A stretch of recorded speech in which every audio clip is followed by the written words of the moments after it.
이 사장의 말씀으로 성지순례를 다녀온 이후 하나님께서 주신 마음들과 성지의 이야기들을 함께 나누도록 하겠습니다. 먼저 영상을 좀 같이 함께 볼 건데요.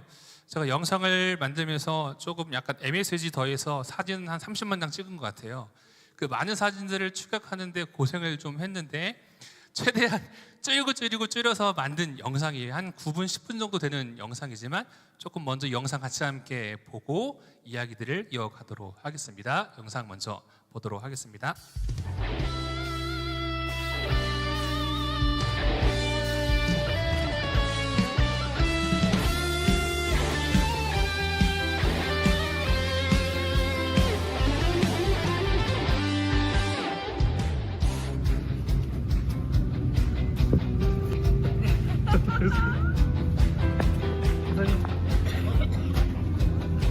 하면 썼잖아.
바울의 그 설교하셨던 저희 흔적을 보면서 또 복음을 위해서 앞으로 살아가는데 바울을 저도 생각하는 성경에서만 보던 그 길을 우리가 직접 걸으면서 그 흔적을 볼 때 정말 감개가 이 길을 걸을 수 있게 하신 하나님께 정말로 감사드리고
어떻게 갈 수 있을까 생각했었는데 막상 와보니 너무나 잘 왔다 생각합니다.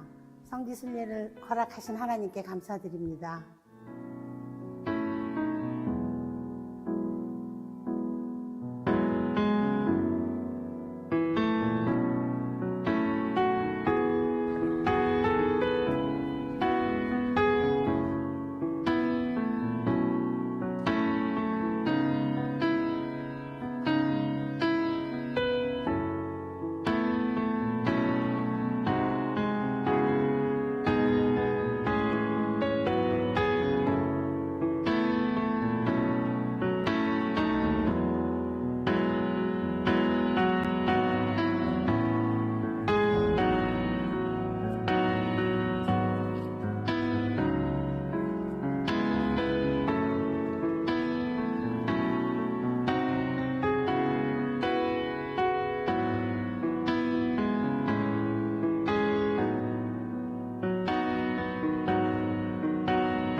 우리나라 대한민국까지 하나님의 말씀이 전해지기까지 그 근원이 어딘가 거슬러 올라간 그런 그 기분이었어요. 그런데 그것이 지금 현재는 아무것도 그냥 폐허로 남아있는 것을 보면서 그런 이슬람이 지금 다 점령해 있는 그런 땅 안에 있는 것이 너무나 가슴이 아프네요.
버스를 타고 다니면서도 힘들었는데 사도 바울은 그 험난한 길을 걸어서 갔을 때 얼마나 힘들었는지 다시 한번 생각해보고 우리는 지금 이렇게 사도 바울로 인해서 우리가 편안함으로 이렇게 예수님의 발자취를 따라가면서 체험했습니다.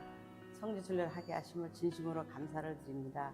여기 와서 사도 바울이 어떻게 예수님을 사랑하시고 복음을 증거했는지 또 얼마나 힘든 일을 걸었는지 얼마나 우리가 전도하려고 애썼는지 다시 한번 돌아보게 됐고요. 너무 불평이 많았던 것 같습니다. 앞으로 돌아가서는 다시 한번 반성해보고 사도 바울의 발자취를 따라서 한번 따라가 보고 싶습니다. 다음에 꼭 한번 다녀오셨으면 좋겠습니다.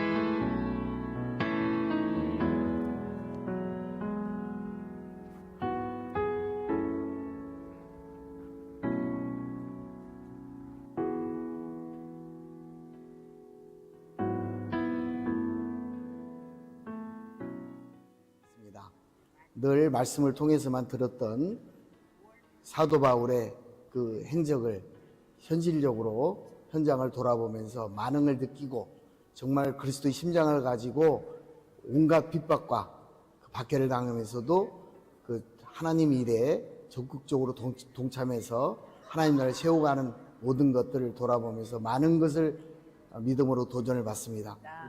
저는 무릎도 좋지 않고 또 나이도 있어서 제 생전에 성지순례를 하나님께서 허락하지 않으셨다고 마음 먹고 단념하고 있었습니다.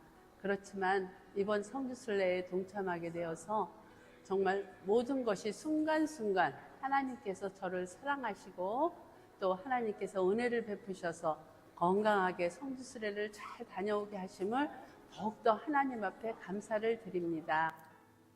예, 성지순례 여러분들 그 기도 덕분에 잘 마치고 돌아왔습니다. 상당히 굉장히 빡빡한 일정이었지만 그런 가운데서도 아무 탈 없이 모두 참여한 모든 분들이 건강하게 귀국하게 돼서 다시 한번 하나님께 감사를 드립니다.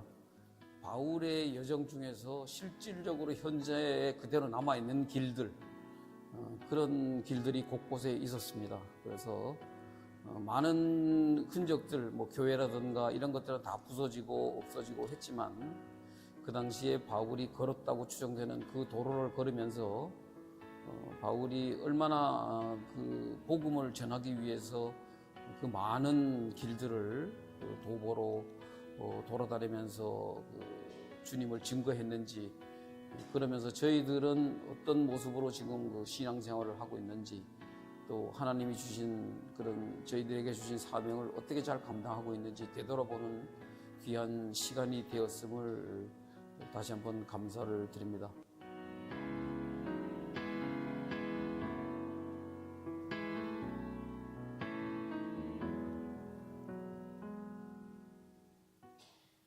네, 영상이 좀 길죠? 네, 영상으로 선교 그 성지순례를 보고 해도 될 것 같아요. 하지만 그러면 안 되겠죠. 네, 감사합니다. 먼저 제 성지순례를 가기 전에 이제 많은 분들이 그런 얘기를 하시더라고요. 목사님 이서진 되셨어요. 어떤 의미인지 혹시 아세요? 꽃보다 할매, 꽃보다 할매를 이야기하시면서 목사님 이서진 되셨어요 라고 이야기를 하시더라고요. 그런데 전혀 그렇지 않고요. 일정 동안 경험한 거는 우리 너무 소녀 같으신 10분의 권사님, 또 때로는 큰형님은 아니지만 때로는 큰아버지 같으신 2분의 장로님, 그리고 무엇보다 우리 하나님과 함께하는 귀한 시간이었습니다. 그리고 많은 분들의 기도 덕분에 잘 다녀왔고요. 그리고 많은 분들이 아마 동일하게 말씀하실 텐데 꼭 다음에 기회 있을 때 꼭 가시면 좋다라고 아마 대부분 다 많이 이야기하실 거예요. 이것이 끝이 아니라 또 이후에 계속되는 귀한 발걸음이 또 하나님께서 예비하셨으니까 우리 많은 성도님들 귀한 은혜의 시간에 함께 참여하면 좋을 것 같습니다. 오늘 말씀을 통해서 나누기는 시간이 조금 많이 부족해요. 철야를 해도 부족할 정도로 내용들이 많은데, 특별히 성경에 나타난 바울의 흔적, 그리고 기독교적 역사가 있는 곳, 그리고 사도 요한이 편지를 썼던 소아시아 교회 중심으로 좀 내용들을 살펴보도록 할 거고요. 참고로 한 가지 전제해야 할 것은, 우리가 초대교회라는 것을 생각을 할 때 어떤 건물의 교회로서 쉽게 보통 생각을 하는데, 당시는 박해가 있었던 시대이기 때문에 건물로서의 교회는 존재하지 않습니다. 다 가정교회, 모인 공동체가 초대교회의 모습들이고, 사진들을 통해서 보게 될 그 교회의 터들은 그 이후에 생긴 교회들의 터 흔적들입니다. 그 부분들을 참고하시면 좋을 것 같고요. 먼저 화면을 바꿔주시겠어요? 네. 저희가 다녔던 코스를 간단하게 말씀드리면, 이스탄불에서 첫째 일정을 시작하여서 이런 것들을 보고 국내선 비행기를 타고 갑바도기아로 2시간 정도 걸려서 이동을 했습니다. 그리고 갑바도기아에서 이런 것들을 쭉 보고, 그리고 이렇게 넘어갔죠. 이고니온, 비시디 안디옥으로 넘어가서 파무칼레까지 쭉 가고, 또 하루 쉬고 이런 것들을 보고, 에베소에서 또 에베소의 성지들을 보고, 밤배를 타고 약 7시간가량 그리스로 넘어갔습니다. 그래서 그리스의 고린도에 도착을 해서 고린도에서 이런 것들을 보고, 아테네로 넘어가서 아테네에서 이런 것들을 보고, 또 버스를 타고 육로로 메테오라 수도원에 가서 이런 것들을 보고, 그리고 메테오라에서 데살로니케에 가서 하루 묵고, 다음날 마지막 날 빌립보에 가서 이런 것들을 보고 육로로 다시 이스탄불로 돌아왔습니다. 제가 이것을 보여드릴 이유가 뭘까요? 되게 빡빡하죠? 짐 싸고 풀고의 반복인데 여러분 할만합니다. 할만하고 전혀 어렵지 않고요. 우리 권사님들 하신 이야기가 할만한데 이야기들 대부분 많이 하셨어요. 이 말씀드린 이유는 다음에 또 갈 때 우리 많은 분들이 가시면 좋겠다라는 마음이 들어서 좀 준비를 했고요. 먼저 저희가 튀르키예를 다녀왔는데 옛날 명으로는 터키죠. 여러분 튀르키예가 왜 성지일까요? 다들 아실 테지만 성경에서 그 근거를 찾아보면 사도 베드로가 편지를 쓴 내용 중에 베드로전서를 보시면 이러한 성경 구절이 있습니다. 제가 읽어드릴게요. 예수 그리스도의 사도 베드로는 본도, 갈라디아, 갑바도기아, 아시아와 비두아에 흩어진 나그네 곧 하나님 아버지의 이렇게 쭉 성경에 기록되어 있죠. 1절에 나오는 이 본도, 갈라디아, 갑바도기아, 아시아와 비두니아가 튀르키예 곳이 튀르키예 지역이에요. 튀르키예 지역이에요. 그러니까 이 당시에는 사도들, 믿음의 선배들이 가는 곳마다 복음이 전해졌고 교회가 세워졌고 폭발적인 기독교의 그 복음의 부흥이 일어났던 시기 있기 때문에 성지가 아닌 곳이 사실은 없습니다. 그런데 가서 저희가 느낀 것은 현재는 이곳이 어떻게 되었습니까? 이슬람 국가가 됐거든요. 99%가 이슬람 교도들이고 1% 미만이 이제 기독교, 쪼개면 뭐 천주교, 개신교, 뭐 유대교 등등은 있겠죠. 거의 기독교 국가입니다. 가서 느낀 거는 복음이 이렇게 흥왕했던 곳인데 참 도대체 무엇이 이 나라를 이렇게 이슬람으로 하게 되었을까라는 그런 것들을 조금 생각해 보게 되었습니다. 참 안타까운 마음들이 들었죠. 처음에 먼저 좀 나누고자 하는 곳은 이스탄불인데요. 여러분 이스탄불이라는 이름은 이 튀르키예의 도시인데 이스탄불이라는 이름에서 혹시 느껴지는 게 혹시 있으십니까? 약간 술탄 좀 비슷한 느낌 들죠. 지극히 이슬람적인 무슬림적인 이름이에요. 그런데 이스탄불이 기독교에 있어서 큰 의미를 가지고 있는 이유는 이스탄불이라는 이름으로 명명되기 전에 이곳의 이름은 콘스탄티노플이라는 곳이었어요. 콘스탄티노플 혹시 떠오르는 인물 있으십니까? 기독교를 로마의 국교로 인정한 콘스탄티누스 황제 들어보셨죠? 이 황제가 기독교를 로마의 국교로 인정하고 로마의 수도를 여기로 옮깁니다. 그리고 자신의 이름을 따서 콘스탄티노플이라고 이름을 명명을 하는 거예요. 그런데 단순히 이것만 의미가 있는 것이 아니라 가서 이제 알게 되고 또 제가 공부를 하면서 깨닫게 된 것은 이 콘스탄티노플이 가지고 있는 우리의 신앙의 뿌리가 이곳 가운데 있어요. 어떤 거냐면 우리가 예배 때마다 사도신경을 고백하잖아요. 이 사도신경이 채택되어졌던 종교회가 이 콘스탄티노플에 있었어요. 니케아 콘스탄티노플 신조라고 하는데 뭐 예수님에 대한 시인성, 이인성, 뭐 삼위일체 이런 교리들이 많은 논쟁이 있었는데 우리가 믿고 따르고 고백하는 그 신조의 신앙 고백의 뿌리와 뼈대가 여기서 결정이 되는 거예요. 지금은 이슬람 땅이지만 이곳에서 콘스탄티노플 공의회가 열려지면서 우리 신앙의 사도신경의 뿌리가 이곳에서 이제 이루어졌다라는 거죠. 이것만 보아도 기독교적인 되게 큰 의미가 있는 곳인데 지금은 무슬림, 이슬람 국가가 되었다는 안타까운 그런 마음이 좀 듭니다. 또 여기 사진은 아야소피아 교회, 아야소피아라는 성당인데 지금은 이슬람 사원입니다. 이슬람 사원. 역사적으로 보면은 교회로 완공이 되었다가 이슬람 오스만 제국의 침범을 받으면서 이슬람 사원으로 쓰이고 또 시간이 흘러서 박물관으로 쓰이다가 지금은 다시 이슬람 사원으로 쓰여지게 됐는데요. 저희가 갔을 때에는 겉에만 봤어요. 왜냐하면 못 들어가게 막아서. 좀 그 당시 지금 정부가 아주 강경한 정부이기 때문에 유럽에서는 계속해서 기독교적 역사가 있는 곳이기 때문에 반환을 해달라고 끊임없이 요청을 하지만 듣는 둥 마는 둥 하는 거죠. 이렇게 다녀왔고요. 그리고 두 번째로 저희가 갔던 곳은 이제 갑바도기아라는 곳인데 성경상 이제 지금은 갑바도기아, 성경상으로는 갑바도기아라는 지역인데 이 갑바도기아라는 지역을 이야기를 할 때 연결되어지는 성경 구절이 있는데 바로 히브리서 11장 38절에서 40절까지의 말씀인데 같이 함께 우리 읽어보면 좋을 것 같아요. 읽겠습니다. 시작. 이런 사람은 세상이 감당하지 못하느니라. 그들이 광야와 산과 동굴과 토길에 유리하였느니라. 이 사람들은 다 믿음으로 말미암아 증거를 받았으나 약속된 것을 받지 못하였으니 이는 하나님이 우리를 위하여 더 좋은 것을 예비하셨은즉 우리가 아니면 그들로 온전함을 이루지 못하게 하려 하심이라. 아멘. 파란색으로 표시를 했죠. 그들이 광야와 산과 동굴과 토굴에 유리하였다.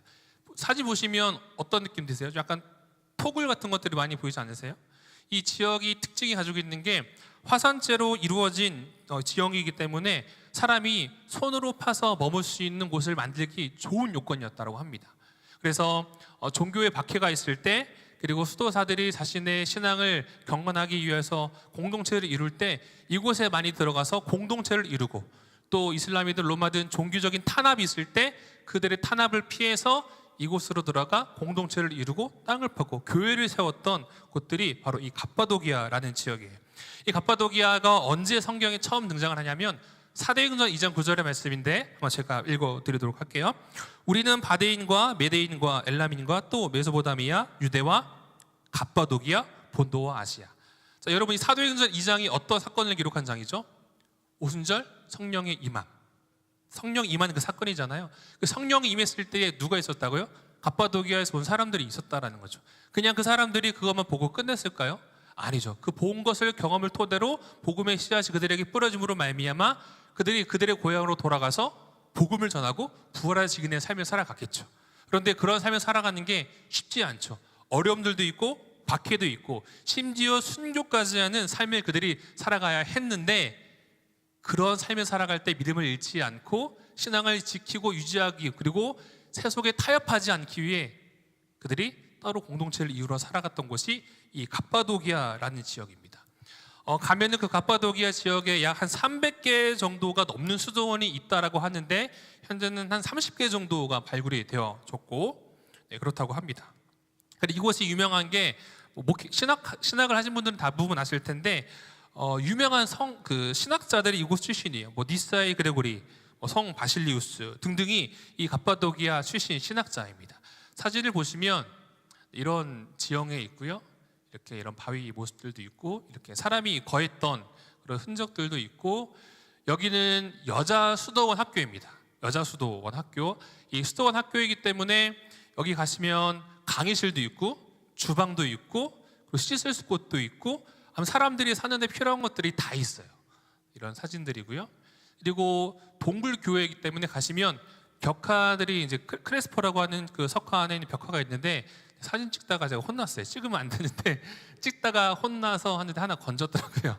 이런 벽화 사진들이 있습니다. 그런데 지금은 이슬람 때문에 이 벽화들이 많이 훼손이 되었지만 아직은 좀 그 흔적들이 남아 있는 곳입니다. 자, 이 사진들 보시고요. 그리고 개인적으로 좀 많은 은혜가 되었던 곳이 데린구유라는 곳인데요. 여러분 카타콤 들어보셨죠? 카타콤입니다.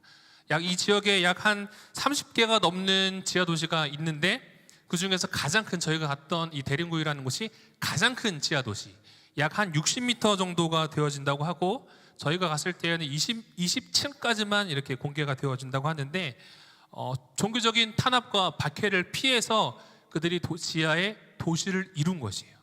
여기서 나고 죽은 사람들도 있고요. 여기서 또 교육도 이루어졌고, 그리고 신앙교육, 세례, 동물들도 여기서 다 키웠고, 그리고 그 곡식들은 지하에서는 안 되니까 위에서 지상에서 키웠는데, 이 사진이 그 숨구멍 사진입니다. 여러분 지하에 살면 가장 중요한 게 뭘까요? 숨 쉬는 거 가장 중요하잖아요. 지금 좀 사진을 가까이 찍어서 그러는데 되게 크고요. 이러한 숨구멍이 곳곳에 있어요. 그리고 숨구멍이 되게 깊게 연결되어 있고 곳곳에 있다 보니까 이 숨구멍을 통해서 곡물들을 배달하기도 하고, 그리고 지하에 우물을 만들어서 이 구멍을 통해서 그 식수를 공급하기도 했던 그런 사진입니다. 자, 이거는 그 지나가는 저희들 사진 모습이고요. 네, 이혼재 장로님 얼굴 나오네요. 영상 여기 20층 벽화가 있다는데요. 우리가 갈 수 있는 거는 짧죠. 여기가 주방이었는데요. 이렇게 있고 이런 것도 있고, 여기가 신앙 공동체이기 때문에 가장 중요한 게 뭐냐면 예배 드리는 거잖아요. 이 예배 처소, 십자가 모양으로 되어 있는 예배 처소이고, 이거는 그 세례를 또 해야 되고 성찬을 또 해야 되니까 포도주를 담그기도 했고 했던 곳이고요. 여기는 아까 말씀드렸던 숨구멍, 되게 깊어요. 핸드폰 떨어뜨릴 뻔했는데 되게 깊어요. 저는 사진을 찍어야 된다는 사명감을 가지고 갔거든요. 떨어뜨릴 뻔했는데 숨구멍 사진이고요. 되게 깊습니다. 그리고 이거는 이제 좁은 구멍을 지나가는 저희들 모습.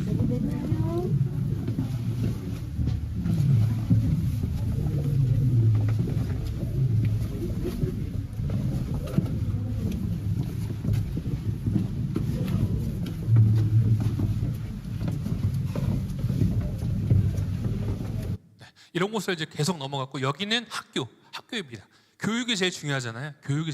여기가 가이드분 말로는 제 기억에는 신학교라고 했던 것 같은데 아무튼 신앙의 교육이 이루어졌던 학교의 터이고 여기는 가축을 키웠던 곳입니다. 가축은 이제 풀은 몰래 밤에 나가서 먹이긴 했는데 위치적으로는 좀 약간 지상과 가까운 위치에 이 가축을 키우는 사육장이 존재했었다라고 하고요. 저희가 또 갔던 곳은 비시디아 안디옥인데 이거는 그 도시 흔적의 사진입니다. 성경을 보시면 안디옥이 두 군데 나오는데 우리가 제일 잘 아는 곳은 수리아 안디옥. 사도 바울의 1, 2, 3차 그 선교 여행을 보시면 베이스 캠프가 수리아 안디옥이거든요. 수리아 안디옥에 출발해서 쭉 갔다가 다시 수리아 안디옥으로 돌아와요. 그런데 저희가 갔던 곳은 수리아는 지금 시리아 지역이기 때문에 갈 수 없고 비시디아 안디옥이라는 곳을 갔는데 이 비시디아 안디옥은 바울이 3차 전도 여행을 할 때 3번 다 갔던 곳이에요. 여러분 3번 다 갔던 곳은 바울이 중요하게 생각한 곳일까요? 아니면 중요하지 않게 생각했던 곳일까요? 정말 중요하게 생각했기 때문에 3번 다 갔던 곳입니다. 왜냐하면 바울이 가지고 있었던 선교 전략 중에 하나가 뭐였냐면 효율적으로, 효과적으로 이왕이면 복음을 전할 때 많은 사람들이 모이는 곳에 가면 좋고 그리고 그 영향력이 있는 곳에 가서 복음을 전하면 제일 좋잖아요. 여러분 바울이 로마의 시민권이 있었는데 성경 보시면 어느 때는 자신의 로마 시민권을 이야기를 하면서 그 어려움을 벗어나죠. 그런데 결국에 끝으로 로마에 갈 때는 자기의 로마 시민권을 밝히지 않아요. 왜냐하면 일부러 로마에 가려고 바울은 마음을 먹은 거예요. 왜냐하면 쉽게 말해서 로마 황제에게 복음을 전해가지고 그 사람이 예수님 받아들이면 이것보다 더 좋은 일이 어디 있습니까? 그렇죠? 이런 바울의 마음이 있었기 때문에 바울은 큰 도시 중심으로 선교 거점지를 잡았는데 이 비시디아 안디옥이라는 지역이 그런 지역이었어요. 사람들이 많이 모이고 많은 사람들이 문화나 그리고 많은 것들이 발달했던 곳이죠. 그리고 바울이 여기를 중요하게 여겼던 것은 많은 사람들이 많이 왕래했던 곳이기 때문에 여기를 중요하게 3번이나 반복을 했고요. 성경에 나타나는 이야기는 사도행전 13장 14절의 말씀이신데 제가 읽어드릴게요. 그들은 버가에서 더 나아가 비시디아 안디옥에 이르러 안식일에 회당에 들어가 앉으니라. 참고로 1차 전도여행 때 기록한 이야기인데 그들은 바울과 바나바입니다.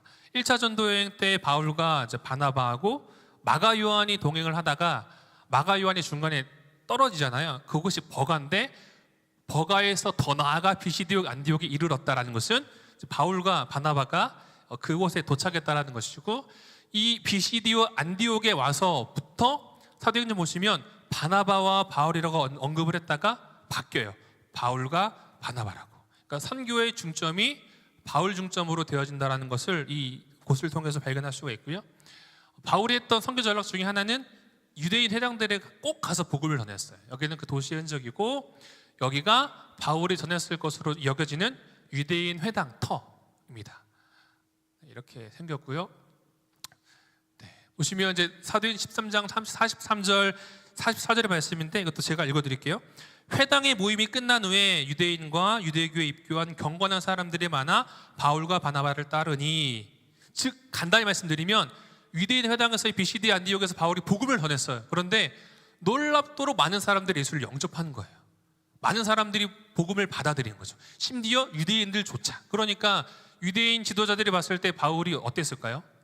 죽이고 싶었겠죠. 그래서 바울이 여기서 많은 복음의 열매를 맺었지만 여기다가 그래서 이고니오로 도망을 간 건데, 피신을 간 건데, 영상 하나 제가 준비했는데 누락됐나 봐요. 아무튼 이렇게 중요한 선교의 요점주로 바울이 이 비시디아 안디옥을 생각하고 왔었다라는 것을 기억하시면 좋을 것 같고요.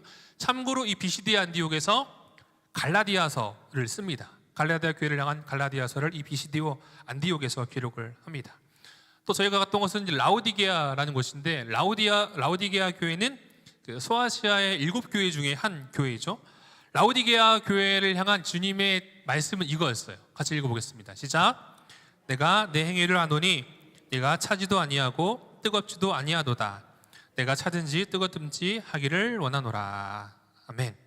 이제 라오디게아 교회는 7교회 중에서 유일하게 칭찬이 없는 교회예요. 칭찬이 없던 교회예요. 얼마나 도대체 뭘 잘못했길래 우리 인자하신 이주님께서 왜 칭찬을 안 하셨을까? 그 이유는 간단하게 말씀드리면 돈이 많아서, 겁나게 잘 먹고 잘 살아서, 그래서 책망을 받은 거예요. 왜냐하면 참고로 이때는 건물의 교회는 없는 거예요. 그냥 라오디게아 사람인데 예수를 받아들여 영접하고 그리스도인이 된 거예요. 그런데 돈도 많아. 왜? 그 지역이 되게 부자 동네이기 때문에 돈도 많아. 그러니까 기도도 안 하고 전도도 안 하고 말씀도 안 듣고 이런 생활을 했던 거죠. 그러니까 이런 교회를 향하여 예수님 말씀하시기를 너희는 차든지 뜨겁든지 해라 라고 예수님께서 이렇게 책망을 하신 거예요.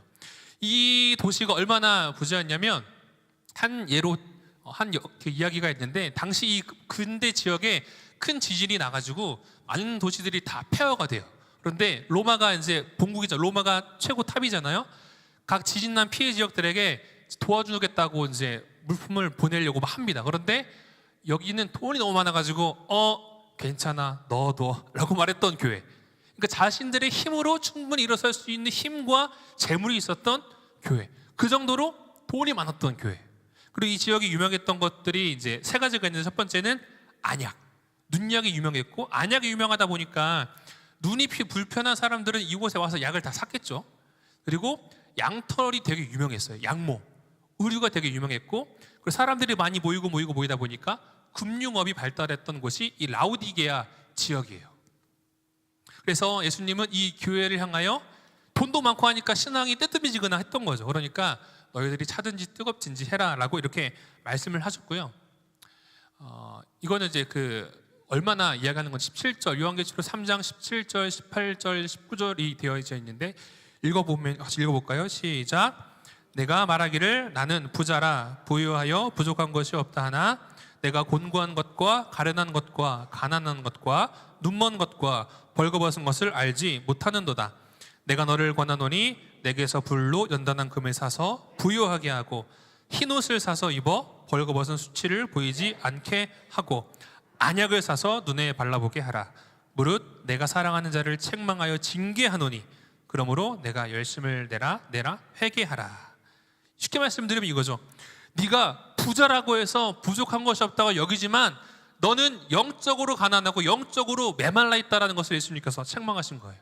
그리고 이들이 자랑했던 안약, 양털 이런 것들 있잖아요. 이런 것들이 너희를 구원할 수 없다라고 예수님이 책망하신 거죠. 그렇게 너희들이 자랑하는 양털옷을 입고 안약을 눈에 넣어봐라. 그것들이 너희를 구원할 수 있느냐라는 예수님의 이야기가, 즉 뜨뜻미지근한 신앙을 예수님이 책망하신 거죠. 그런데 여러분, 이 20절의 말씀이 어떤 말씀인지 아세요? 우리가 암송구절로도 외웠던 볼지어다 내가 문 밖에 서서 두드리노니 누구든지 내 음성을 듣고 문을 열면, 그 말씀 구절이거든요. 책망하시면서 회개를 말씀하신 이유는 그들이 거기로부터 돌이켜서 하나님의 사람으로 하나님의 백성으로 살아가기를 바라는 주님의 사랑이 거기에 담겨 있었다라는 거죠. 네. 사진 보시면 이거는 김기복 권사님이 모델로 등장하셨는데 제우스 신전입니다. 가는 곳곳마다 우상 신전들이 되게 많았어요. 여기는 제우스 신전이고, 여기는 제우스 신전을 따서 밑에는 이제 무덤터인데, 그 제우스 신전 뒤편에서 바라보는 골로새서에 나오는 히에라볼리라는 지역이고요. 여기는 이제 그 풍경을 담아봤는데 좀 푸게로 보이지 않습니까? 네, 짧아요. 제 영상을 길게 못 찍었어요. 이렇게 되어져 있고, 여기는 이제 그 후기에 세워진 라오디게아 교회의 모습입니다. 네. 그리고 여기는 파모클레라는 곳인데, 라오디게아 교회가 책망을 들었던 것 중에 하나가 차든지 뜨겁든지 하라라고 책망을 들었잖아요. 그 이유는 아까 봤던 여기를 보시면 앞에 산으로 돼 있는 보이시죠? 여기가 히에라볼리라는 지역인데 여기서 10km 정도 가면 여기가 나와요. 온천물이 나오는 곳이거든요. 그러니까 라오디게아 사람들이 얼마나 돈이 많은지, 돈이 많으면 자기의 그 만족을 추구하잖아요. 그들이 추구했던 것 중에 하나가 온천. 그래서 여기서부터 송수관을 연결을 해가지고 10km 되는 거리를 그 온천물을 연결을 한 거예요. 근데 10km나 되다 보니까 처음에 물이 아무리 뜨거워도 가다 보면 어떻게 될까요? 식어버리죠. 그러니까 이것을 이 라오디게아 사람들은 알고 있었던 거죠. 그것을 알기 때문에 예수님께서 너희들은 차든지 뜨겁든지 하라라는 말씀을 했던 그 배경과 이유가 여기에 있어요. 이거는 이제 사진들이고요. 이게 온천물 위에서부터 층층이 이렇게 되어 있거든요. 위에서부터 나온 사진이고 이거는 이제 나름 이쁘게 찍으려고 했던 단체 사진인데 네, 넘기겠습니다. 그리고 사도 빌립 순교 교회도 저희가 갔는데요. 이 빌립은 예수님의 제자 중에 한 사람. 그 세례 요한의 제자였다가 요한복음에 보시면 예수님의 제자였는데 나다나엘을 예수님께 인도했던 사람. 와봐라, 내가 메시아를 만났다 했던 그 빌립 제자인데 저희가 갔던 곳은 사도 빌립 순교 교회입니다. 이거는 그 교회 입구의 사진이고 올라가면서 찍은 사진인데 뒤에는 이제 원형극장인데요. 이게 약간 영상에도 나왔던 원형극장인데 사진에는 보이는지 모르겠는데 가서 봤을 때는요 거기에 무대가 세팅되어 있더라고요. 무대를 세팅하고 있는 중인지 아니면 치우는 중인지 모르겠지만 지금도 쓰이는 곳 같아요. 그 당시로 이제 그만큼 고대 건축 기술이 아주 뛰어났다라는 거죠. 자, 그리고 여기는 사도 빌립 순교 기념교회로 가는 입구이고요. 또 영상입니다.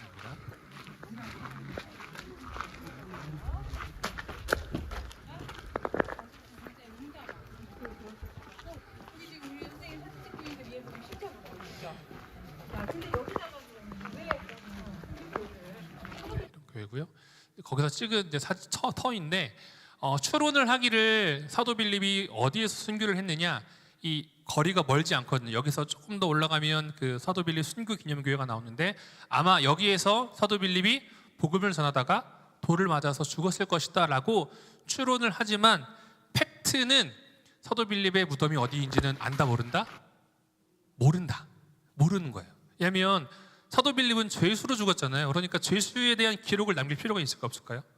필요가 없죠. 그냥 그 믿음의 후대들이 추론해서 이곳 어딘가에서 빌립이 죽었을 것이다, 이곳 어딘가에 무덤이 있을 것이다 라고 생각을 해서 세운 교회이고, 이것도 사실은 후기의 교회예요. 초대교회 당시에는 건물이 없었다고 했죠. 후기의 그 사도 빌립을 순교를 기념해서 세워진 교회의 모습입니다. 자, 빨리빨리 좀 갈게요. 자, 여기는 빌라델비아 교회인데 이 빌라델비아 교회는 작은 능력이지만 믿음을 지킨 교회. 빌라델비아의 이름은 여기는 7교회 중에서 책망이 없던 교회. 그런데 책망이 없었는데 되게 작은 교회였어요. 이 말인즉슨 작은 교회였지만 형제 사랑에 대한 우애가 가득했던 교회라는 것이었죠. 지역의 특성상. 그리고 이 지역의 특성이 이 당시에 이 지역을 다스리던 그 지도자가 자신의 동생과의 형제 간의 그 우애를 자랑하고자 그 형제의 우애란 뜻을 가지고 있는 이 필라델피아라는 그 단어를 써서 이 도시의 이름을 지었던 기록이 있고요. 이 교회에 대한 예수님의 이야기는 요한계시록 3장 7절 8절의 말씀이 있는데 같이 함께 읽어보겠습니다. 시작. 필라델피아 교회의 사자에게 편지하라. 거룩하고 진실하사 다윗의 열쇠를 가지시니 곧 열면 닫을 사람이 없고 닫으면 열 사람이 없는 그가 이르시되 볼지어다 내가 내 앞에 열린 문을 두었을 때 능히 닫을 사람이 없으리라. 내가 내 행위를 아노니 내가 작은 능력을 가지고서도 내 말을 지키며 내 이름을 배반하지 아니하였도다.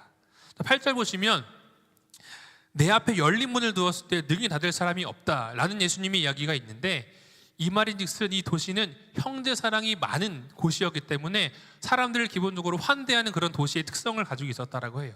그러다 보니까 그런 특성을 가지고 있다 보니까 그 안에 있는 그리스도인들 또한 많은 사람들을 대할 수 있는 그런 따뜻한 마음들이 있었을 것이고, 그리고 그들에게 주어진 이 복음을 비록 작은 공동체이고 작은 교회이지만 사명을 잃지 않고 복음을 전하는 데에 열심을 다했던 교회이기 때문에 주님께서 하신 말씀, 네 앞에 열린 문을 두었을 때 능히 닫을 사람이 없다라고 예수님께서 이렇게 칭찬을 한 교회입니다.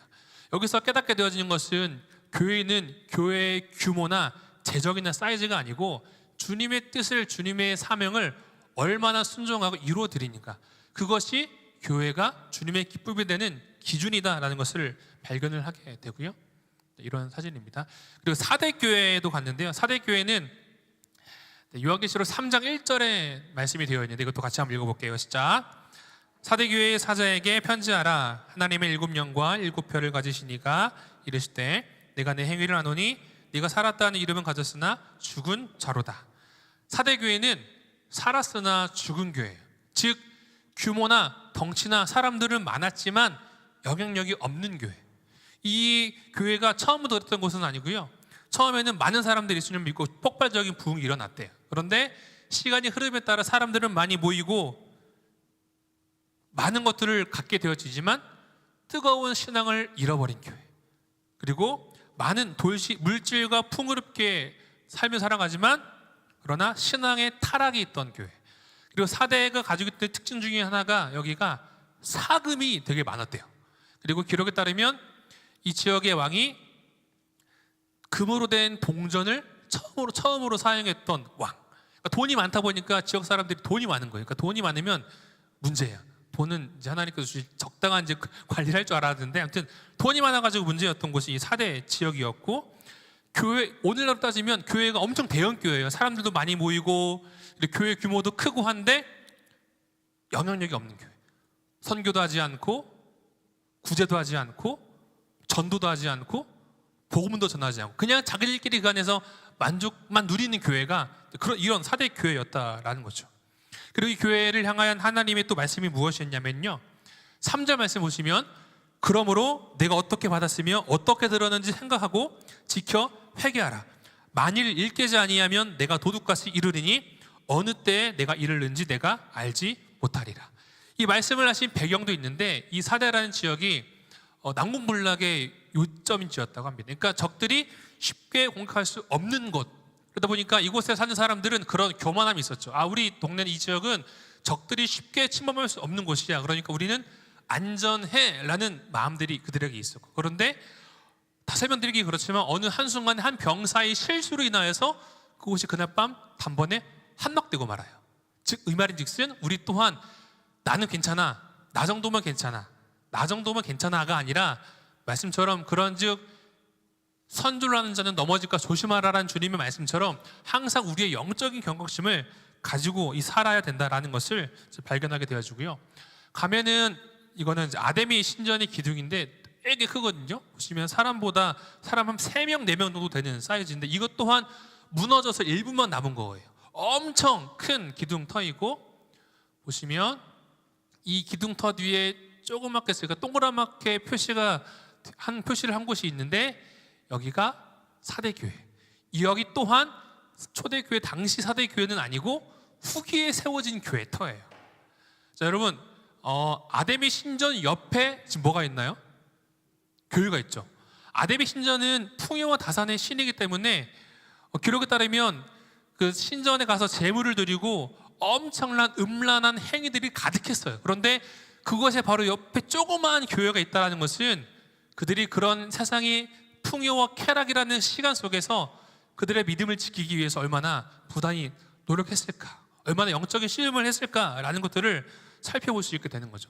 우리들도 마찬가지로 세상에서 말하는 많은 이야기들이 있는데 그 가운데에 우리의 믿음과 신앙을 지키며 살아가는 게 쉽지 않죠.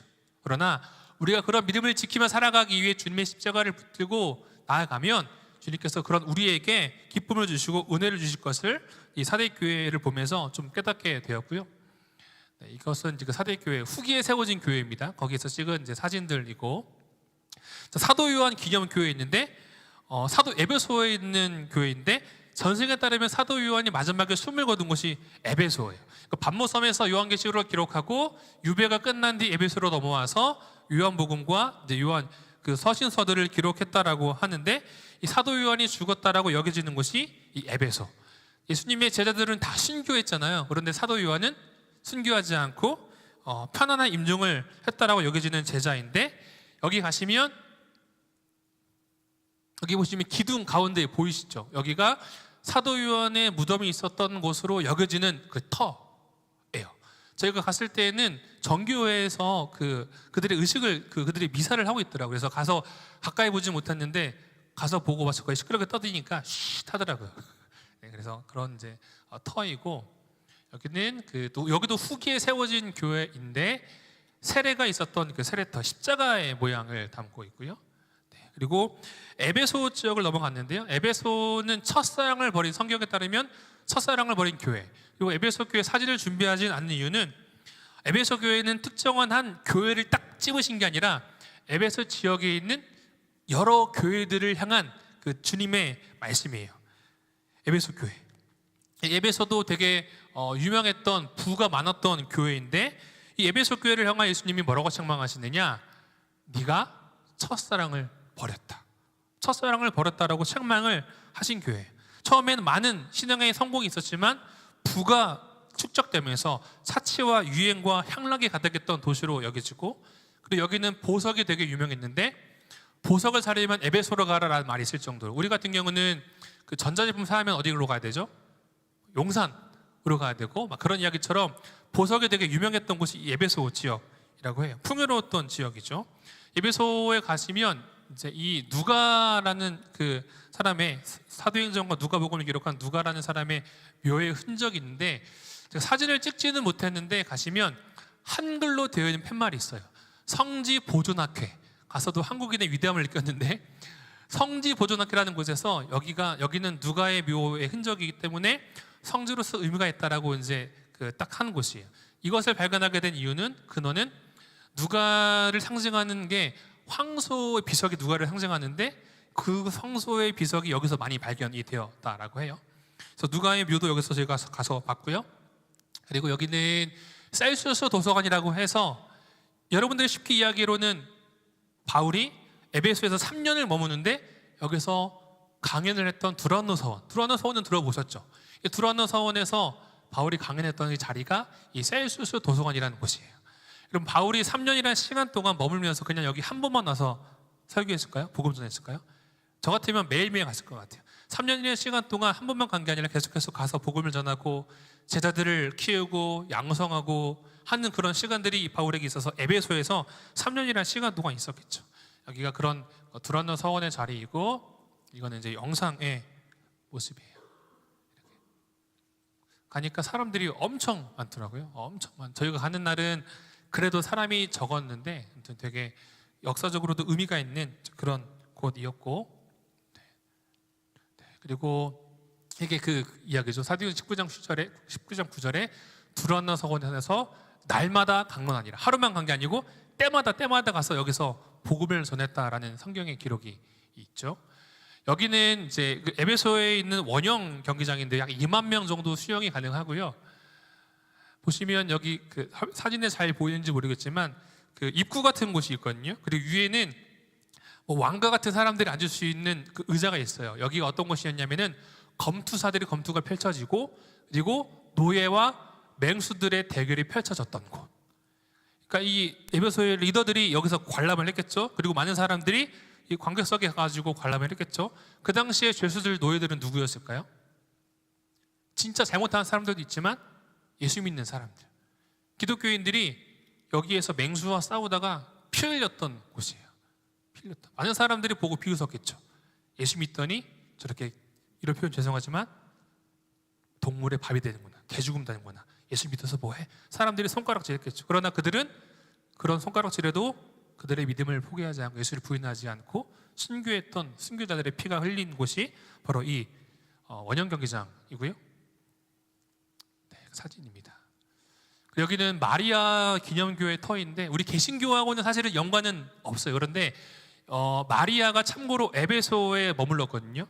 그 아시는 것처럼 예수님이 십자가에서 그 예수님의 사랑하는 제자에게 이렇게 이야기하시잖아요. 내 어머니이다. 그리고 마리아에게는 보소서 아들이이다. 그러니까 예수님이 이제 어떻게 보면 예수님의 유언이죠. 육신의 아들로서 예수님의 유언. 사도 요한한테 마리아를 부탁한 거예요. 그리고 마리아에게도 어머니, 사도 요한이 어머니를 보살펴 줄 겁니다 라고 예수님 말씀하셨던 거예요. 그래서 사도 요한이 이 예수의 어머니 마리아를 이곳 에베소에서 그 케어를 했던 기록이 있고요. 여기는 이제 마리아 기념교회인데 가톨릭은 마리아를 성모 마리아라고 하잖아요.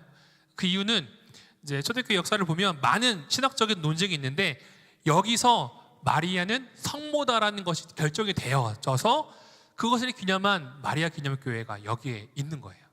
설명할 게 많지만 좀 빨리 지나가도록 하겠습니다. 이제 그 터의 사진이고요. 이제 에베소에서까지 그 튀르키 일정을 마치고 이제 그리스로 넘어갔는데 그리스에서는 세 군데를 갔어요. 고린도, 아테네, 빌립보를 갔고요. 여기는 갱그레아 항구, 갱그레의 항구 사진이고, 사도행전 18장 18절에 보시면 바울이 일찍이 서원이 있었으므로 갱그라에서 머리를 깎았더라 라고 기록하고 있는 그곳입니다. 바울이 이 고린도는 2차 3차 전도 여행 때 머물렀고, 이 고린도에서 로마서도 썼고 데살로니가 전서 후서도 바울이 여기서 썼어요. 그리고 이 고린도는 바다를 끼고 있는 도시이기 때문에 여기도 아주 무역이 활발했던 도시, 그리고 바다를 끼고 무역이 활발하다 보니까 다른 민족의 사람들, 인종들의 사람들이 많이 모이겠죠. 그러다 보니까 다른 신들도 많고 잡신들도 많고 혼합과 타락이 있었던 곳. 예전에 뭐 설교를 들으셔서 아실 테지만, 그래서 이 고린도의 특징은 음란한 도시, 음란한 도시. 그래서 고린도에서 왔어, 뭐 당신 뭐 너 고린도스럽다라고 얘기를 한다라는 것은 음란하고 방탕스럽다라는 표현이었어요. 이런 곳이 고린도였고요. 바울이 이 고린도에서 브리스길라, 아굴라를 만나기도 합니다. 자, 여기는 이제 그 갱그레의 항구의 모습 사진이고요. 지금 바다만 보이죠? 사진에는 보이지 않는데 실제로 가보면은 그 노란색 부표가 떠 있거든요. 이게 뭐냐면 그곳이 바울의 발이 머물렀다라고 여겨지는 곳이. 왜냐하면 2000년 전이니까 지금 2000년의 시간이 흐름에 따라 지형이 변했을까 안 변했을까요? 변했겠죠. 지금은 이제 물이 차 있지만 저기가 바울이 발길을 머물렀던 곳으로 추정되어지는 곳이 바로 저 부표의 모습입니다. 그래서 고린도의 모습이 이렇게 되어 있고요. 자, 여기는 이제 고린도 고대 유적인데, 이거는 네로 왕제의 사진인데 잘생기지 않았나요? 저보다 조금 잘생긴 것 같은데, 네로 왕제가 폭군이잖아요, 폭군. 그런데 원래는 폭군이 아니었대요. 잘생기고 그 선한 그 지도자로 살아가려고 애를 썼던 사람인데 말년에 가서 이제 헷가닥한 거죠. 그런 네로의 이야기도 좀 봤고, 그리고는 고대 고린도의 유물들인데 가운데 사진이 잘 보이시는지는 모르겠지만 약간 이런 표현 죄송합니다. 야리꾸리한 컵이에요. 야리꾸리한 컵인데 이게 그 당시 사람들이 썼던 그 컵, 뭐 술잔, 뭐 물잔 이런 거라고 하는데 약간 야리꾸리하게 생겼어요. 그만큼 이 고린도가 얼마나 음란했는지를 보여주는 유물의 모습이고요. 자, 그리고 여기는 이제 아폴론 신전의 모습이고, 이거는 부활나무, 부활절 찌음에 피는 나무라고 해서 부활나무라고 한다고 하고요. 개인 의미가 있었던 곳은 바로 여기에요. 여기가 비마라고 해서 사도 바울이 재판을 받았던 곳. 비마라는 곳에서 찍은 사진인데, 사도행전 18장 12절을 보시면 바울을 대적하여 어디로 데리고 가서 법정. 그러니까 여기가 바울이 재판을 받았던 법정의 모습이에요. 그리고 사진을 보시면 위가 법정이거든요. 높이가 한 2, 3m 정도 높이가 있잖아요. 이 위에서 바울이 재판을 받았고, 올라가서 보시면 앞에 그 메인 도로가 쫙 깔려져 있고요. 상권들이 많이 있어요. 그러니까 바울이 여기서 재판을 받을 때 사람들이 많이 왔다 갔다 하는 곳이었고, 상권들이 있다 보니까 바울의 재판을 받는 것을 사람들이 봤을까 안 봤을까요? 다 봤겠죠. 그런 바울의 재판이 받았던 흔적이 있는 곳이고, 여기는 이제 그 고린도후서, 오늘 본문의 말씀인 그 사도행전 17장의 이야기가 기록되어 있는 그 비석 후기에 이제 세워진 것이겠죠. 여기는 이제 목욕탕이라는 곳이고, 여기는 그 메인 스트리트, 대리석으로 된 거리인데, 여기도 아까 장로님께서 영상에 해주셨던 것처럼 바울이 걸었던 곳으로 여겨지는, 사실은 바울이 안 걸었던 곳이 없겠죠. 저희가 갔던 그 곳들이 다 바울이 걸었던 곳이고, 바울이 피는 풀이나 공기나 바람들이 다 그 당시 바울도 똑같이 봤던 것들이겠죠. 자, 그리고 이제 아테네로 넘어가서 아레오바고 언덕이라는 곳을 갔는데, 아테네는 성경상 지명인 아덴입니다. 아테네는 어떤 신을 섬겼을까요? 아테네 이름이 다 답이 있어요. 아테네라는 신을 섬긴 우상이 가득했던 곳인데, 결론적으로 말씀을 드리면 바울이 정말 노력했는데 그다지 많은 열매를 맺지는 못했던 곳. 왜냐하면 저희가 여기 갔을 때 그 소크라테스가 갇혔었다라고 하는 감옥도 봤는데 사진을 준비하지 않았지만, 아테네라는 지역은 민주주의의 시작인 곳이고 많은 철학가들이 배출됐던 곳이고 사상과 가르침 철학들이 되게 많았던 곳이기 때문에 기본적으로 그들이 가지고 있는 종교심이 되게 많아요. 그래서 바울이 얘기를 하는데 관심을 갖는 듯 하지만 그냥 많은 철학이나 종교 중에 하나로 그냥 치부해 버린 거죠. 그래서 복음이 바울이 열심히 복음을 전했지만 그렇게 큰 열매를 맺지 않았던 것.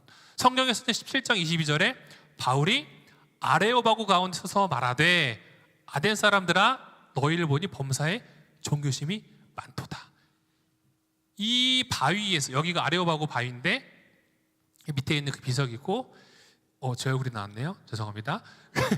이 언덕에서 바울이 복음을 전했던 거죠. 그런데 뒤에 보시면 어떤 신전 같은 게 보이시는지 모르겠지만 여기가 어디냐면 그 파르테논 신전이라는 거. 그러니까 우상을, 신전은 말이 신전이지 바울에게 있어서는 우상이잖아요. 우상. 그러니까 뒤로 보이는 우상의 흔적이 있는 거죠. 그러면서 바울이 마음의 격분함을 통하여서 그 성에 우상이 가득한 것을 보고 마음에 격분하여 복음을 전한 거예요. 이 아레오바고에 서가지고. 그런 흔적이고, 여기는 아레오바고에서 바라본 아테네의 도시의 풍경의 모습이고, 여기는 아까 말씀드렸던 파르테논이라는 신전에서 바라본 아레오바고라는 곳의 언덕의 사진입니다. 이게 그 파르테논 신전이라는 곳의 사진이고요.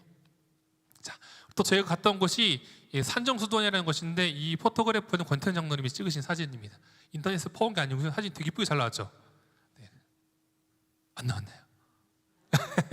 진짜 잘 나왔는데 이 사진으로 이곳을 딱 표현할 수 있을 것 같아요. 성경이 기록되진 않았지만 수도사들이 자신들의 신앙을 지키기 위해서, 믿음을 지키기 위해서, 타락하지 않기 위해서, 혹은 종교적인 박해를 피해서 바위산으로 올라가 공동체를 이룬 바위산에 있는 수도원이에요. 몇 개의 수도원이 있는데, 그리스는 참고로 국교가 정교회입니다. 그래서 다 예수님을 민정하고 하지만 정교회의 컬러가 되게 많고요. 이거는 그 수도원 안에 있는 성화들, 그 흔적들의 모습을 사진으로 담아봤고요. 빌립보, 마지막으로 저희가 빌립보를 갔는데, 빌립보에서 갔던 곳은 두 곳인데, 첫 번째는 루디아 기념교회입니다. 루디아는 바울이 유럽에서 최초로 얻은 기독교인이에요. 최초로 세례를 베푼 사람이 루디아. 우리가 잘 아는 것처럼 자주색 옷감 장사 루디아, 그 여인을 기념한 교회인데, 이 루디아는 참고로 이름이 아니에요. 그 여인의 출신을 얘기를 하는 거예요. 뭐 전주댁, 뭐 안동댁, 뭐 공주댁, 그런 이 루디아 여인의 출신을 의미를 하는 것이고요. 이 교회는 1900년대에 세워진 교회이고, 그리고 루디아는 이 정교회에 있어서는 성녀예요. 성녀 마리아처럼 성녀이기 때문에 가면은 이런 바울의 모습이고, 이게 루디아, 성녀 루디아의 그 모습이고, 이건 또 바울의 모습이고, 여기는 이제 세례터, 지금도 미국에서 여기 와서 세례를 받을 정도로 지금도 쓰여지고 있는 교회이고, 네, 그런 모습이고요. 여기는 빌립보 도시의 흔적인데, 전체적으로 제가 넓게 좀 사진으로 담아봤는데, 여기가 메인 도로입니다. 지금은 많이 좀 겉으로 볼 땐 투박해 보이지만 대리석으로 되어져 있는 도로이고, 로마가 그 나라들을 점령하긴 했지만 잘한 것 중에 하나는 나라를 많이 발전을 시켰어요. 그들이 가장 먼저 한 것 중에 하나는 도로를 까는 일들을 많이 했거든요. 그래서 이런 말 있잖아요. 모든 길은 로마로 통한다라는 이야기가, 로마가 도로를 각 나라들을 다 잘 깔아놓고 이 도로로 쭉 따라가다 보면 결국에는 로마로 집결되어지기 때문에 모든 길은 로마로 통한다라는 이야기가 여기 나온 것이고, 이거는 빌립보 교회 흔적. 이 교회도 사실은 초대교회 당시의 교회는 아니고 후대에 지어진 교회들이죠. 참고로 교회들이 흔적만 남아있는 이유는 지진으로 무너지거나 이슬람의 공격이 있거나 그런 박해 때문에 교회 흔적만 남아있고요. 여기는 뭐 가이드분 말로는 기도 처소라고 이야기를 하셨던 걸로 기억을 하고, 여기는 사도 바울 감옥으로 여겨지는 곳의 사진입니다. 이 빌립보 지역에 한 8개 내외 정도의 감옥이 있었다라고 하는데, 팩트를 말씀드리면 사도 바울이 여기에 갇혔는지 안 갇혔는지는 모른다. 다만 이제 그 의미를 담고 있는 거죠. 여기서 있었던 일 중에 하나가 우리가 잘 아는 것처럼 바울과 실라가 감옥에 갇히잖아요. 그런데 감옥문이 열리죠. 근데 감옥문이 열린 것을 간수가 보고 어떻게 하죠?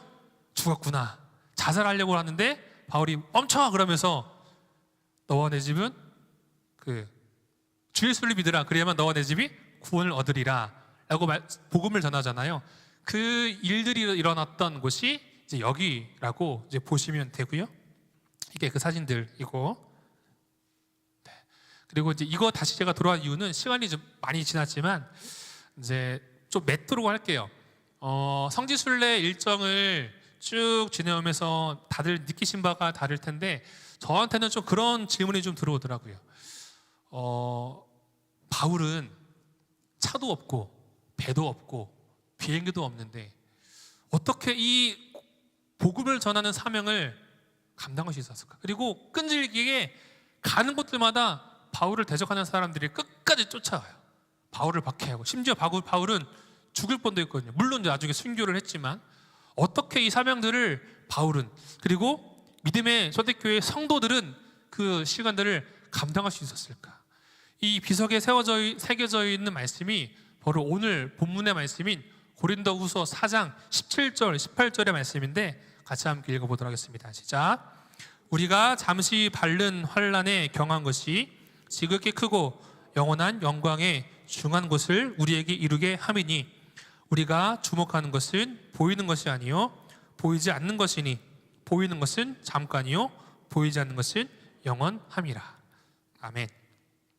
현재의 환난과 어려움이 힘들지 않다라는 것은 아니죠. 바울도 왜 안 힘들겠어요? 우리가 느낀 육신의 고통 다 느꼈을 거고 그리고 감정의 두려움들도 다 느꼈을 것이고 피곤했을 것이고 포기하고 싶은 마음들도 인간이라면은 들었을 수도 있죠. 그러나 포기하지 않고 끝까지 주님의 사명을 감당할 수 있었던 것 그리고 맹수의 밥이 되어가면서까지 예수를 믿음으로 말미암아 많은 어려움들이 있음에도 불구하고 바울을 비롯한 믿음의 선배들이 그 시간들을 감당할 수 있었던 이유는 영원한 시간을 바라봤기 때문에 현재에 보이는 고통을 묵상하지 않고 영원한 시간을 바라봤기 때문에 설령 지금 죽을지언정 이 죽음이 나를 다스리지 못한다라는 확고한 사명이 그들에게 있었기 때문에 이런 고백이 바울의 고백이고 또한 많은 믿음의 선배들의 순교자들의 동일한 고백이죠.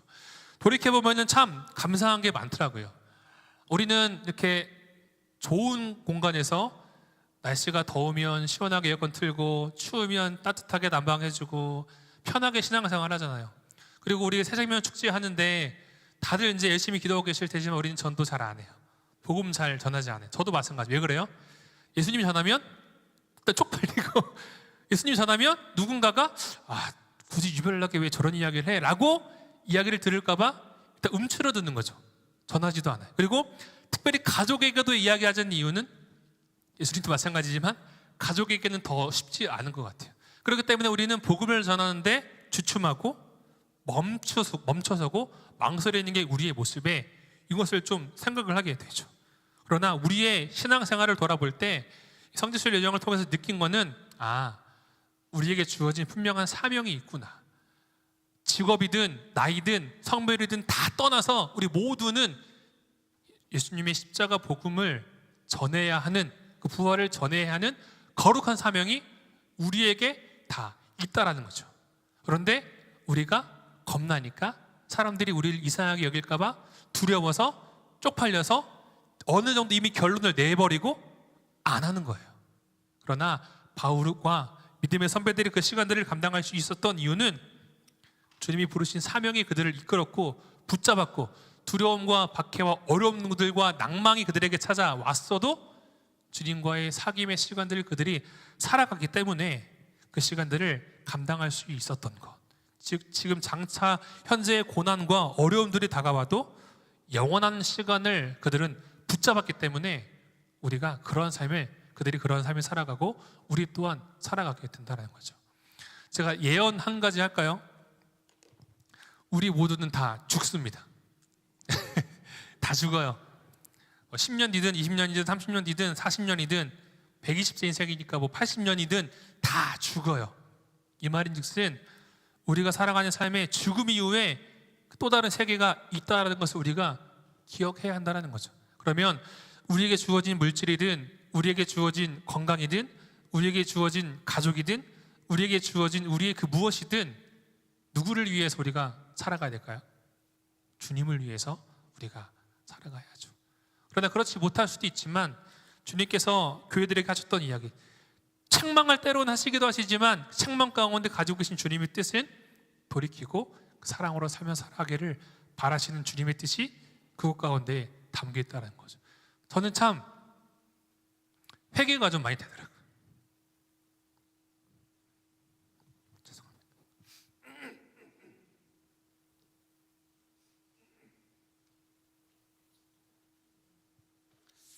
예수님은 미랄이 돼서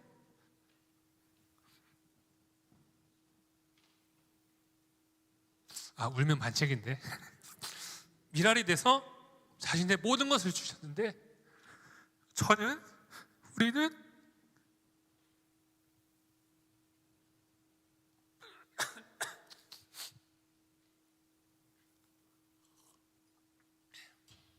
안 해요. 나 불리한 것만 생각하고 나에게 준 상처만 생각하고 예수님보다 다른 것들을 더 우선히 여겨요. 그런데 예수님은 우리에게 모든 것을 주셨는데 우리는 그에 맞는 삶을 살지 못하는 모습이 너무나 많더라고요. 그런데